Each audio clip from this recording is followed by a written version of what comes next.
right, today we're diving into a really powerful idea, something for anyone who's ever felt stuck in a situation they didn't choose and just can't seem to change. It's a roadmap for finding life and maybe even a sense of home in the last place you'd ever want to be. We're going to call this concept exile. So, just for a second, I want you to imagine something.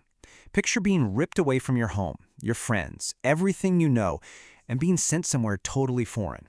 And the kicker is, you're told you can never, ever go back. It's a pretty terrifying thought, right? Well, the speaker in our source material actually uses this exact scenario with her students who are all born and bred Texans. She asks them to imagine being dragged from the familiar Texas bluebonnets all the way up to the cold Canadian tundra. And the reaction? Just wide-eyed horror.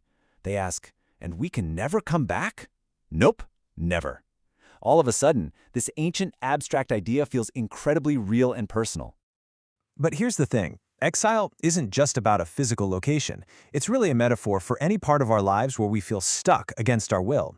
You know, it could be a job that's draining the life out of you, a tough health diagnosis, maybe even a relationship that just feels like a constant weight. It's that feeling of being displaced and powerless, somewhere you just do not want to be.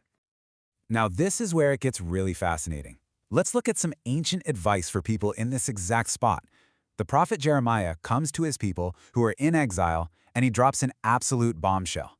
He tells them that this awful, terrible circumstance is actually part of a divine plan. Can you even imagine hearing that your suffering is exactly where you're supposed to be? So, what's the advice? Wait around to be rescued? Fight back? No. The instruction is totally radical. He says, settle in, build a life here, plant a garden, and eat from it. Actually work for the good of the very city you hate. In other words, don't just endure your exile. Fully inhabit it. And this advice really boils down to this powerful three-step framework. First, you have to commit. You've got to fully engage with where you are, right now. Then, you cultivate. You intentionally start to grow something good. Could be a literal garden, could be a new relationship or skill. And finally, you contribute. You actively seek the well-being of the place or situation you find yourself in. Okay, I know what you're thinking. That sounds great as a philosophical idea from thousands of years ago, but does this kind of thinking actually hold up in our modern lives? Well, to figure that out, let's look at the speaker's own, very personal story of exile. So after being, and this is her word, dragged from Dallas, Texas to Louisiana, she felt completely exiled. She really dug her heels in, just reluctantly living in an Airbnb, feeling totally out of place. But then she started to apply Jeremiah's advice, maybe without even realizing it. She started to show up. She started to engage. And what happened next was just incredible. By putting herself out there, going to the local farmer's market, she started to meet people. People like Reuben and Rob, who made these amazing cinnamon rolls, and Camille, who was growing lettuce in her backyard, Marcus, the thoughtful guy who owned the local nursery. She built a life there, she even had a son there, and slowly but surely she found this deep, incredible community. And this right here is the whole point. Through that active participation, by metaphorically building a house, planting a garden, and seeking the welfare of her new city, her exile wasn't just something she had to put up with, it was transformed. That unwanted place, it actually became home. Okay, but that brings up a really important question, doesn't it? What if you're in a situation that actually can be fixed? Is the whole point of this just to get better at accepting bad things? Well, this is where a second story comes in and adds a really crucial layer to all of this.